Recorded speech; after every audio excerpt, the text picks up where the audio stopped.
Assalamualaikum warahmatullahi wabarakatuh. Kembali lagi dalam video pembelajaran mata kuliah Mobile Programming bersama saya Yudhistira. Baik, untuk video pembelajaran kali ini kita masuk ke pertemuan ke-7 ya. Ya, di pertemuan ke-7 ini kita akan membahas mengenai konsep MVC, kemudian ada pembuatan proyek lanjutan API ya, menggunakan domain yang sebelumnya sudah kita buat proyeknya dan juga database-nya. Baik, poin pertama yang akan kita bahas yaitu kita akan membahas dulu konsep mengenai MVC ya. Di modul kalian di halaman 98 di sini ada penjelasan sekilas mengenai apa itu konsep MVC ya. Di beberapa framework PHP ya umumnya, kemudian di Lumen yang kita gunakan frameworknya untuk pembuatan API itu mengusung konsep MVC dalam desain patternnya. MVC adalah konsep arsitektur dalam pembangunan aplikasi yang membagi aplikasi menjadi 3 bagian besar, yang mana setiap bagian memiliki tugas serta tanggung jawab masing-masing. 3 bagian tersebut adalah model, kemudian ada view, dan terakhir adalah controller. Ya, MVC itu juga singkatan dari model, view, dan controller. Model itu bertugas untuk mengatur, menyiapkan, memanipulasi, dan mengorganisasikan data dari database sesuai dengan instruksi dari controller. Jadi nanti penghubung query SQL yang kita gunakan untuk mengambil data, mengupdate data, menghapus data yang ada dari database itu disimpan di dalam model ya, query-querynya. Kemudian ada view. Nah, view ini bertugas untuk menyajikan informasi yang mudah dimengerti kepada user sesuai dengan instruksi dari controller. Jadi view ini adalah tampilan interface-nya ya, interface-nya yang kita lihat atau user lihat. Kemudian terakhir adalah controller, bertugas untuk mengatur apa yang harus dilakukan model dan view mana yang harus ditampilkan berdasarkan permintaan dari user. Ibaratnya ini yang mengontrol model apa yang akan kita pakai, kemudian view apa yang akan kita tampilkan. Ini fungsi dari controller. Gambarannya seperti ini ada user itu memberikan perintah ke controller.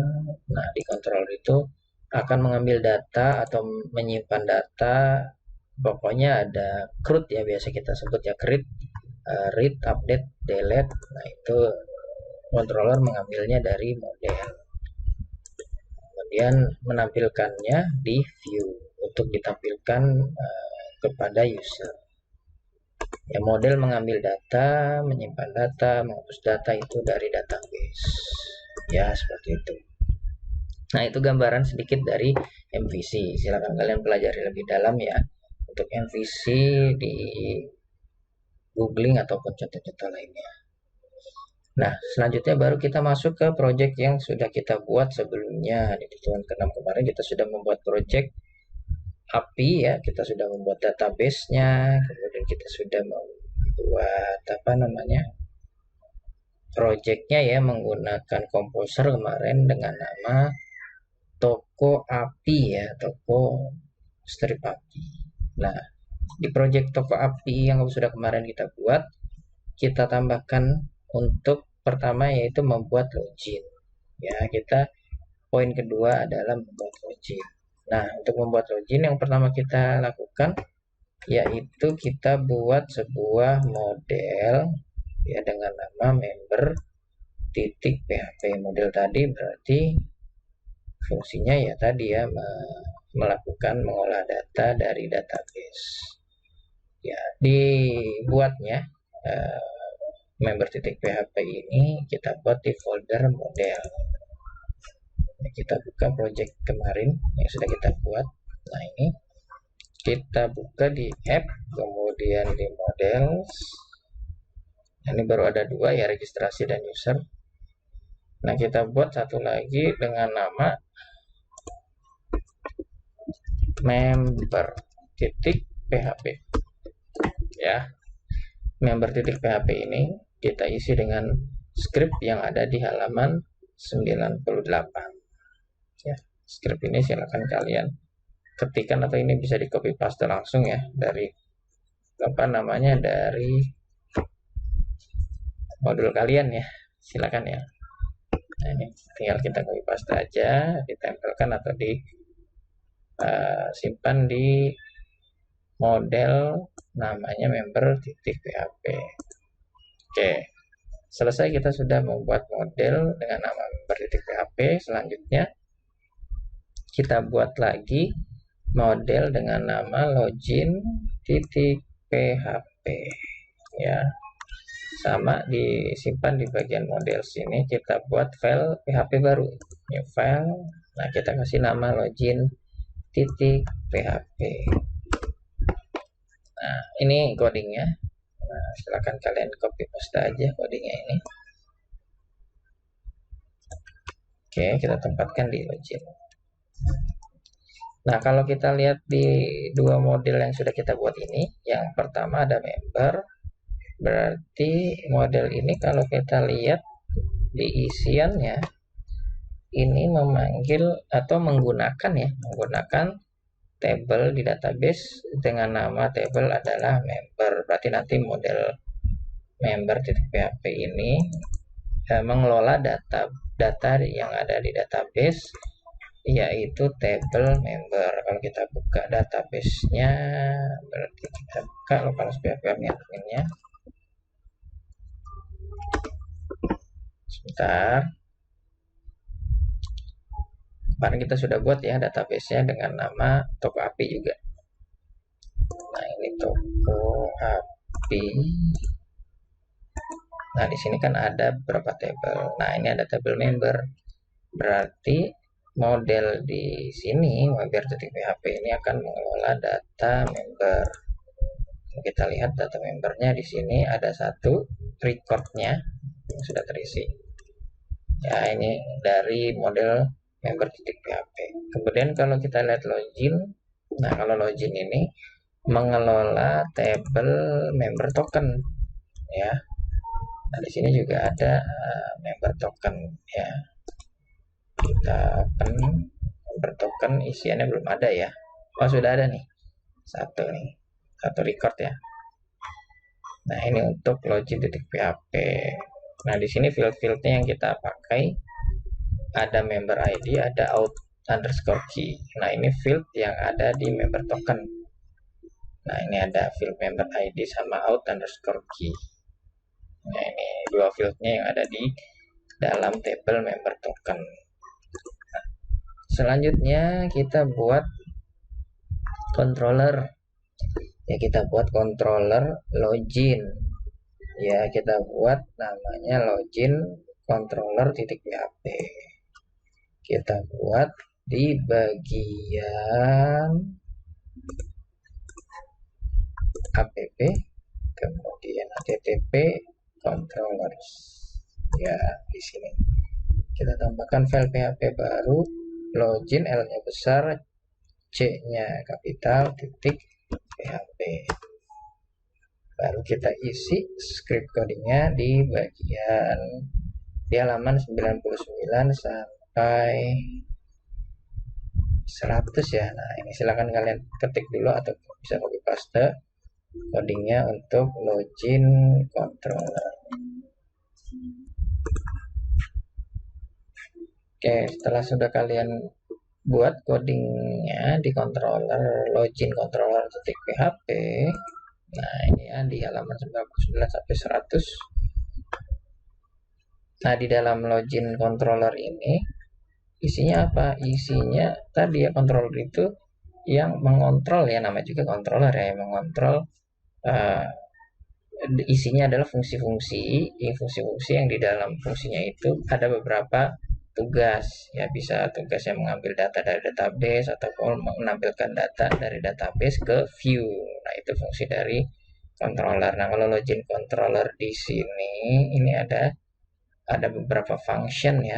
Jadi di dalam satu controller itu bisa terdiri dari banyak fungsi atau function. Nah, fungsi itulah yang digunakan untuk melakukan beberapa proses ya, bisa ngambil data dari database, bisa menampilkan data dari database, yang menampilkan data ke view. Nah, itu di dalam fungsi-fungsinya yang ada di controller. Nah, kalau yang pertama ini fungsi login. Nah, ini fungsinya untuk menampilkan atau merespon ya, merespon pada saat kita login ya, login ke aplikasi ya, login ke aplikasi. Nanti dia menggunakan fungsi login yang terdapat di login controller. Nah, ini nanti kita eksekusi pada saat di login. Kemudian ini ada fungsi random string. Nah, ini penggunaan atau pembentukan karakter random string ya, yang digunakan pada saat ini nih login ya, pembuatan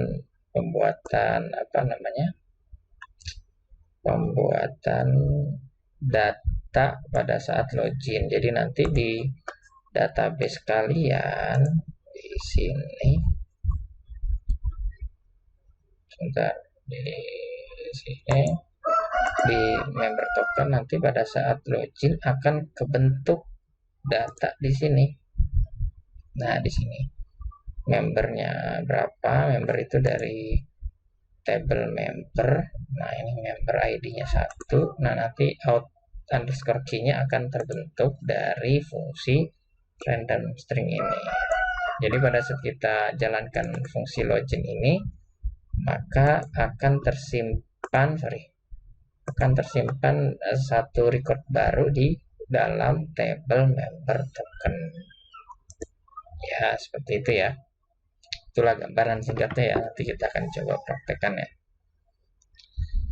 Kemudian ada lagi, setelah kita sudah membuat login controller, kita buat root-nya dulu. Jadi kalau di Lumen itu kan sederhananya dari Laravel. Nah, di Laravel atau Lumen itu bagian dari Laravel ya. Bisa dibilang mode Laravel yang agak fungsinya itu agak sedikit sederhana dibandingkan Laravel yang secara utuh. Jadi untuk penggunaan atau pembuatan API doang nih Lumen. Nah, di Lumen atau Laravel itu kita bermain menggunakan root.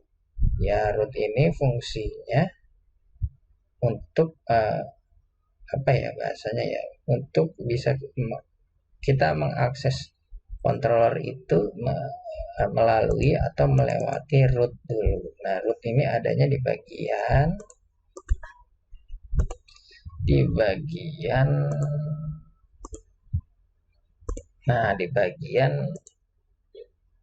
ini ya, di luar app. Nah, di sini ada root. Nah, di dalam root itu ada web.php. Nah, di sini kita tambahkan baru nih root untuk mengakses controller yang sudah kita buat tadi.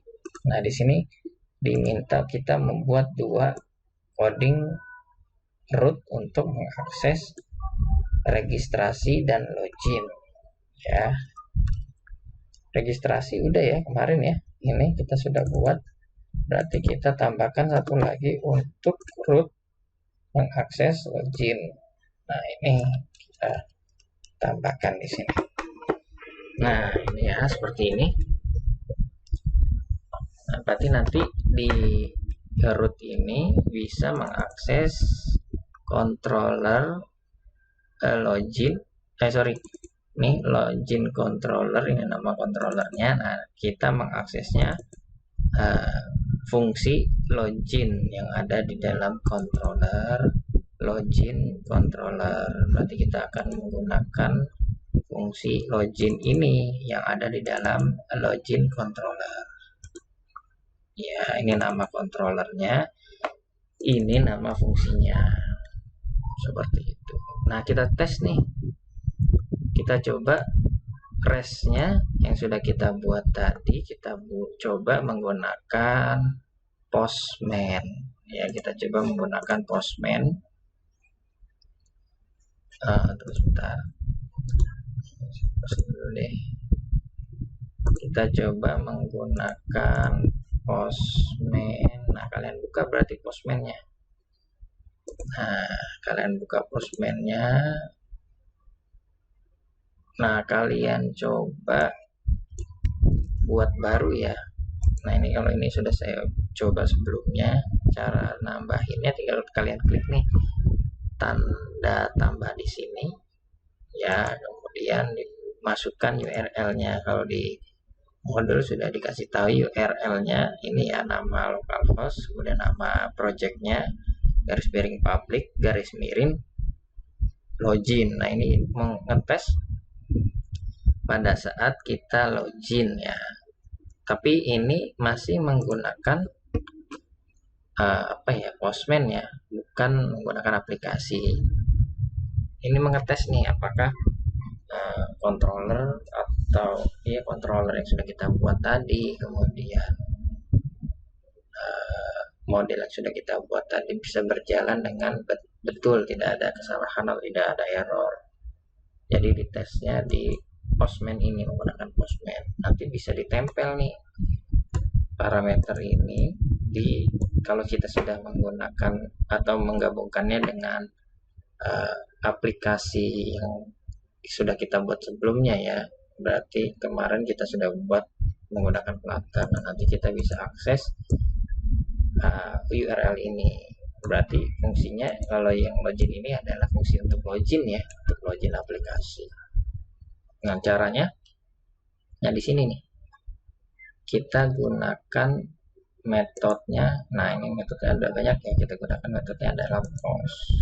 Nah, kemudian di bagian body ini kita gunakan di sini form data ya, ini nih yang form data. Nah, di bagian key dan value-nya kita isi sesuai dengan nama field-nya. Key itu nama field-nya. Nama field itu yang ada di database untuk table member ya. Nah, ini nama tabelnya member. Kita lihat strukturnya. Nah, ini nama, email, kemudian password. Yang kita gunakan untuk login, nah, seperti itu ya. Yang kita gunakan untuk login adalah email dan password. Berarti key-nya di sini yang pertama itu email, biasanya username-nya nih email. Di sini password.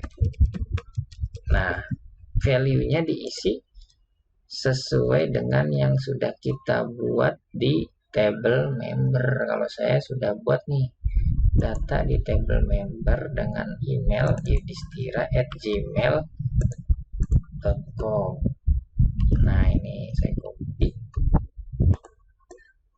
yudhistira@gmail.com-nya untuk bagian email, value email. Nah, passwordnya, nah ini kan passwordnya dienkripsi ya. Nah, ini harus tahu nih pada saat pembuatan member di pertemuan ke-6 kemarin passwordnya itu apa.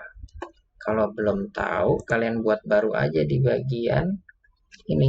Kemarin kan ada localhost, toko API, public registrasi. Nah, ini masih ada nih histori yang pertemuan ke-6 kemarin nih.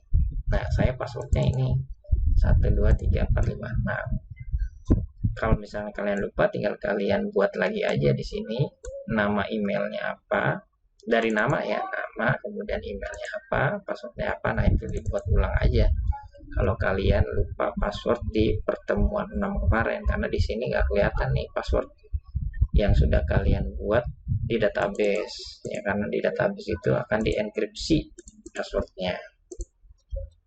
Nah, kalau saya passwordnya ada nih 123456, history dari pertemuan 6 kemarin ya.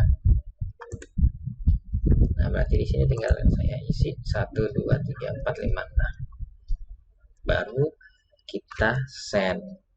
Ya, saya coba ya. Kita send. Nah, ini hasilnya ada di bawah sini. Nah, ini hasilnya. Kode 200, statusnya true. Nah, datanya. Nah, ini kalau seperti ini kode 200 itu berarti berhasil ya, nggak error lah. Sama seperti di contoh apa namanya di modulnya.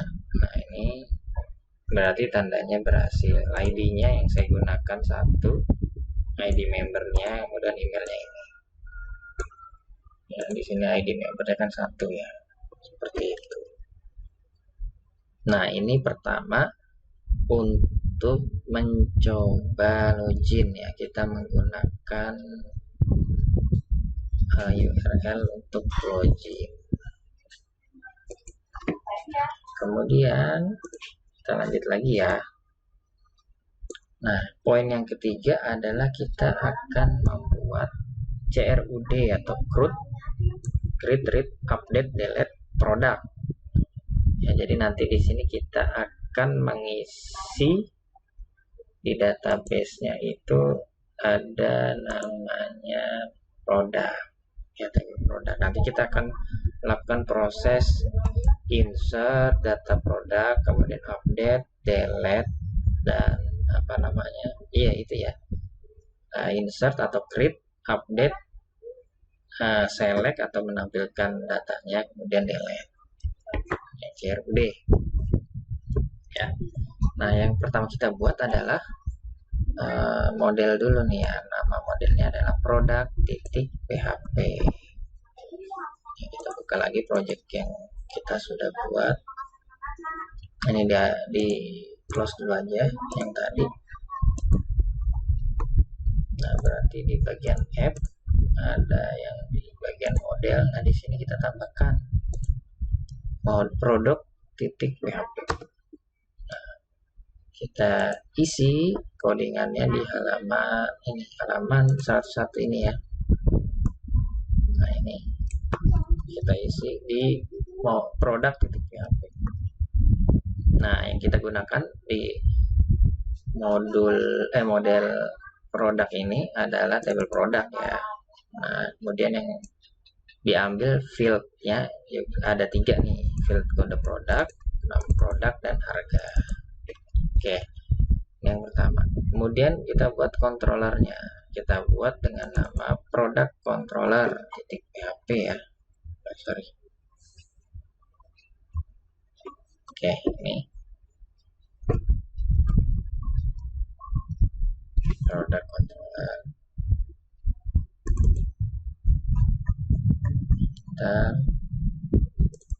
Kita tempatkan di http ya, http controller. Nah, kita tambahkan ini file product controller.php. Nah, diisi scriptnya dari halaman 101 sampai 102 nih. Nah, ini kita paste. Nah, ini buka kurung tutup. Nah, ini akan kita isi di sini nih, di dalam kurung, di antara kurung awal buka tutup ini kita akan isi fungsi-fungsi di dalam produk controllernya. Nah, ini fungsi-fungsinya. Yang pertama kita buat adalah fungsi create product. Ya, create product ini berarti kita akan menampilkan, bukan menampilkan ya, kita akan menginsert ya, atau membuat. Create itu kan artinya membuat ya, membuat data produk atau menginsert data produk. Nah, ini kita copy aja, kita tambahkan di dalam kurung awal ini. Nah, oke, ini yang pertama. Nah, ini fungsi create itu adalah menginsert data produk ya, berdasarkan request input yang kita akan coba nanti di Postman lagi nanti ya. Nah, ini fungsi yang pertama, create. Kemudian fungsi yang kedua itu adalah list produk. Nah, ini menampilkan semua data produk. Ya, kita menampilkan semua data produk, all data produk. Ya, misalkan di data produknya ada 50 produk. Nah, itu semuanya akan ditampilkan menggunakan function atau fungsi list. Selanjutnya ada fungsi show. Nah, ini menampilkan data produk tapi berdasarkan ID produk. Jadi menampilkan satu produk aja berdasarkan ID produk tersebut. Ya, kalau ini menampilkan data produk keseluruhan. Kalau yang show ini berdasarkan ID produknya. Oke ya. Dan yang terakhir, yang keempat, ada yang kelima ya, nanti yang delete ya. Nah, yang keempat ini adalah update. Update berarti kita fungsinya apa ya? Update ya. Atau memperbarui data produknya yang sudah kita input, kita edit, kemudian kita update. Nah, ini fungsi update. Dan terakhir adalah delete ya, buat menghapus ya, menghapus data produk berdasarkan ID produknya. Oke, ini delete ya. Nah, ini tampilan secara keseluruhan untuk controller produk ya, produk controller. Ada root ya. Nah, di rootnya kita tambahkan lagi nih. Nah, ini script ini untuk mengakses produk controller. Kita bisa create, ada list, ada show, ada update, ada delete. Berarti kita buka lagi rootnya. Nah, ini di web.php. Nah, ini kita tambahkan di sini. Nah, kita bisa mengakses produk controller. Nah, di dalam produk controller kita bisa mengakses function create, list, show, update, dan delete. Ini keseluruhan untuk rootnya. Nah, baru kita coba satu-satu nih fungsi yang ada di produk controller tadi ya. Nah, yang pertama kita coba adalah untuk create ya, create produk. Kita coba di Postman. Nah, ini yang login tadi ya. Nah, ini sudah saya buat dulu sebentar. Nah, ini create produk. Nah, ini. Nah, nanti hasilnya seperti di bawah ini. Tapi ini sudah saya coba sebelumnya. Nah, kita isi ini bebas ya. Kalian isinya apapun bebas.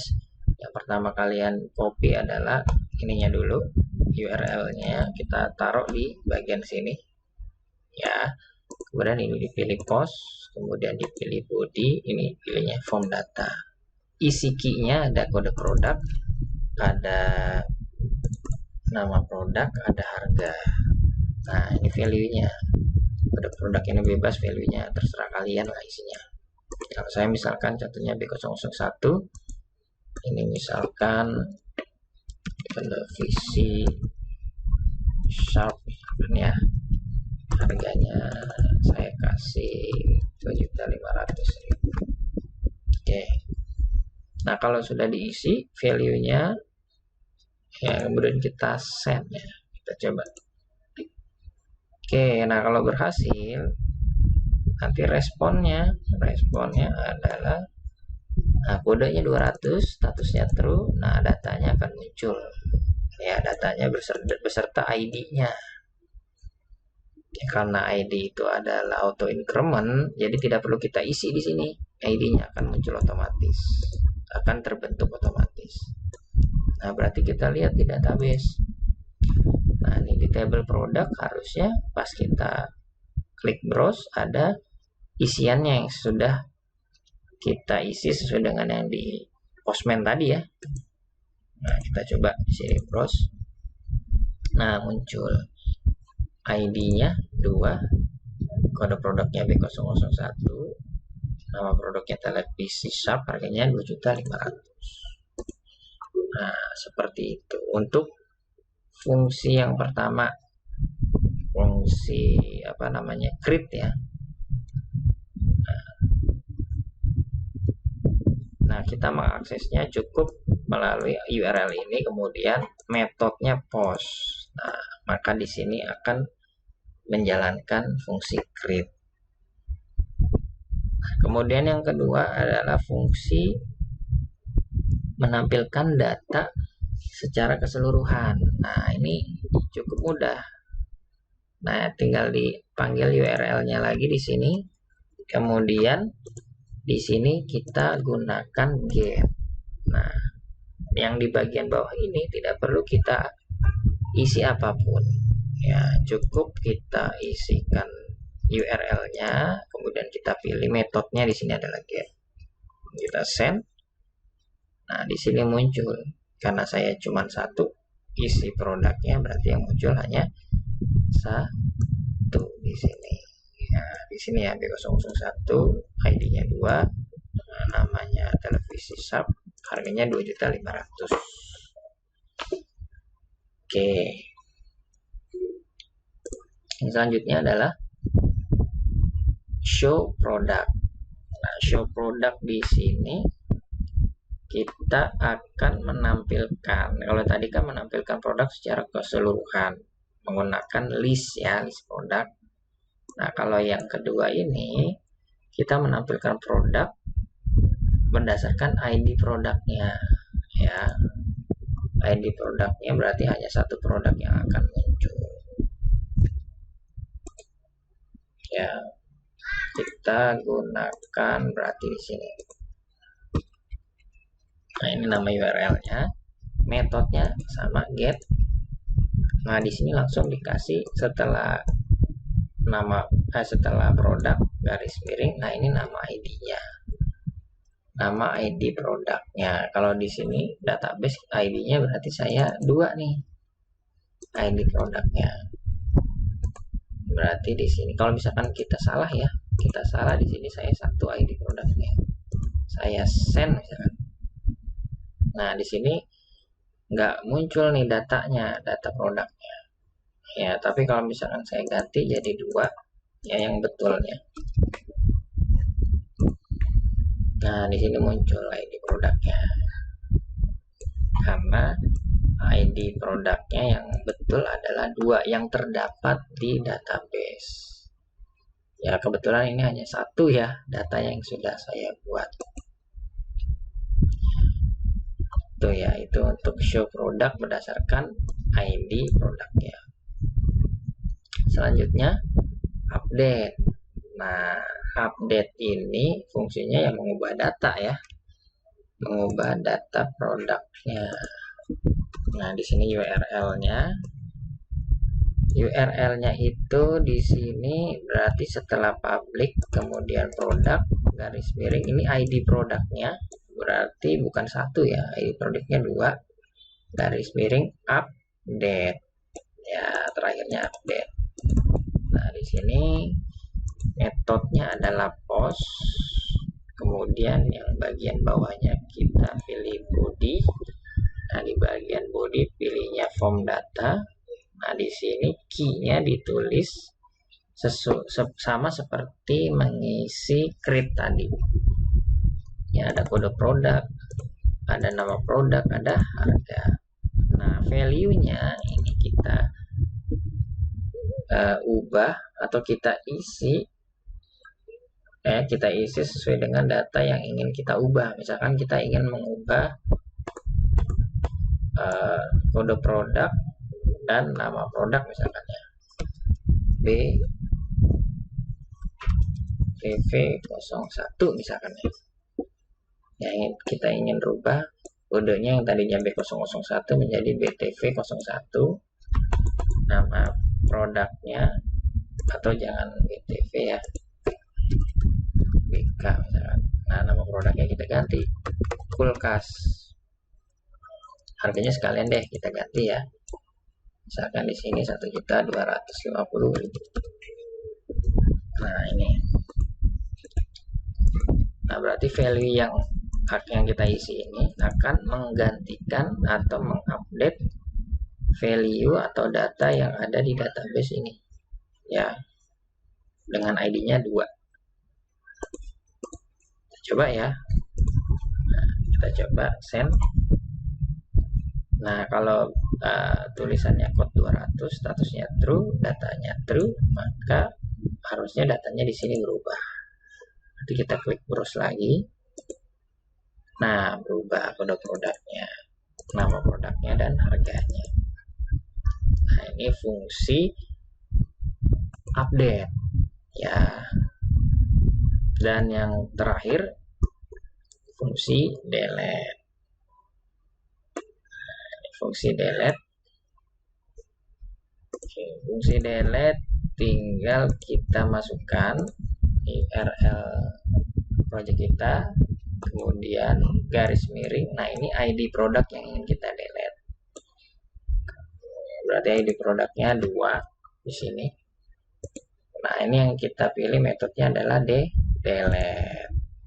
Key value-nya nggak perlu diisi yang di bawah ini. Nah, tinggal kita jalankan nih, kita send. Oke, code 200 status true, datanya true. Nah, kalau seperti ini berhasil nih seharusnya, berarti datanya sudah terhapus. Nah, ini kita klik browse lagi. Nah, datanya terhapus, sudah tidak ada datanya di database. Seperti itu ya. Sudah semua kita jalankan fungsi CRUD ya, CRUD, create, read, update, delete ya.